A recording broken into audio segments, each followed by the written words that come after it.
Hello and welcome to this first example video for m341 2014. In this example we have a combination of two sources and one vortex, and we're asked to find the combined effect of them on the velocity at the point 1 and 0. So this is irrotational flow, plane potential flow, and the principle of superposition applies to this problem. So let's first summarize the sources and their features for each of them. So let's put, say, feature here. So we have one source, so here S1,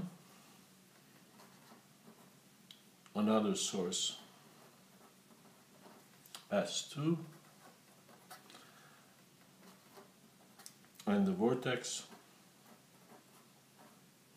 this is V, not R, let's call it V3.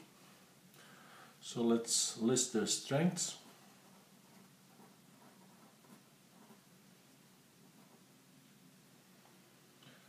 For source 1 we have Q1 equals 2.0 meters squared per second. This is volume source but in a plane geometry, so that's why it's meter squared, not meter cubed per second.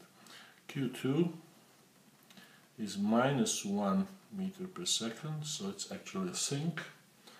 And we have G3, which is vorticity, which is 1.5 meters squared per second, which means that it rotates in counterclockwise direction. So let's list their positions as X offset and Y offset. Well, let's call this A1. So for source 1, A1 is 0, they're all meters of course, and B1 is -1, A2 is 1, B2 is -1, and A3 is also 1, and B3 is +1. So let's here list stream function for each of them. We'll use those components later on in the problem.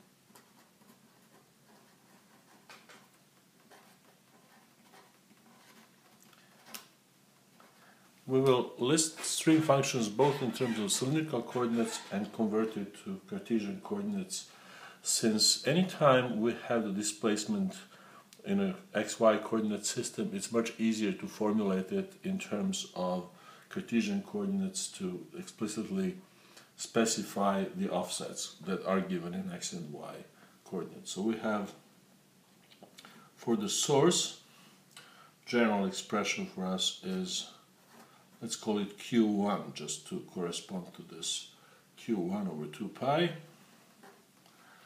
And we have normally theta, so we'll call this theta 1.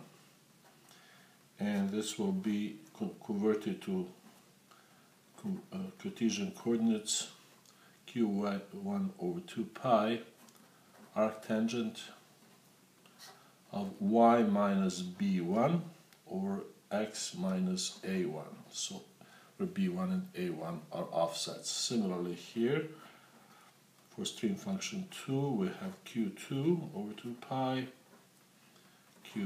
theta 2, which is q2 over 2 pi, arctangent of y minus b2 over x minus a2.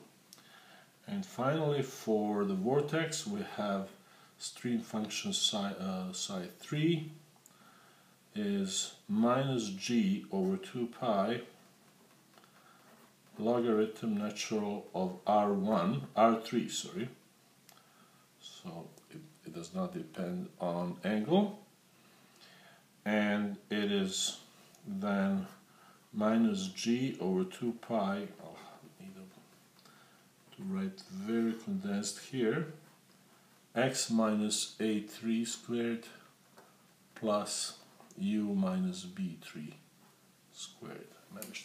So this would be the expression of r3, radius for the point that has the offset a3 and b3 from the coordinate origin. Now that we have these component stream functions, by the principle of superposition, we can say that the total stream function is equal just the sum of its components.